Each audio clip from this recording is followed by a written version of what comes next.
In the modern era, with the development of science and the emergence of a secular world, the pursuit of health and well-being has taken on new dimensions.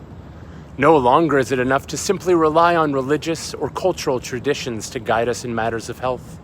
Instead, we must turn to empirical evidence and rational inquiry to understand the workings of the human body and mind.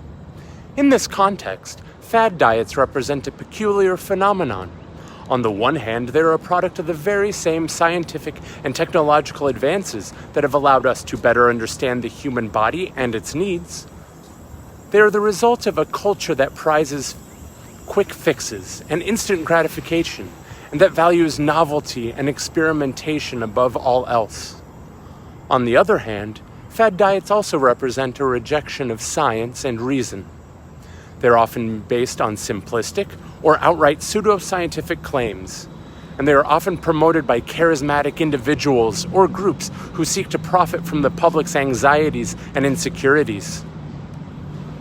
As a philosopher, I am struck by the paradoxical nature of fad diets.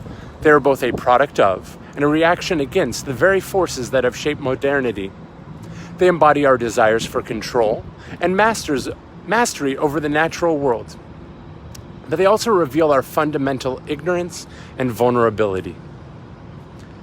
In my view, the only truly sustainable approach to health and well-being is one that's grounded in reason and evidence, but that is also mindful to our limitations and interdependence. We must recognize that our bodies are complex and dynamic systems that cannot be reduced to simple formulas or algorithms. We must also recognize that our health is intimately connected to our social, cultural, and environmental contexts. Thus, the pursuit of health and well-being must be a holistic endeavor that takes into account not only our physical needs, but also our emotional, social, and spiritual needs. We must strive for balance and harmony in all aspects of our lives, and we must cultivate a deep sense of self-awareness and compassion. In conclusion, fad diets represent a symptom of our cultural anxieties and our technological hubris. They're a reminder that despite our advances in science and reason, we are still vulnerable to the seductions of simplistic and magical thinking. To truly thrive in the modern world, we must embrace complexity and uncertainty. We must cultivate the values of humility and wisdom.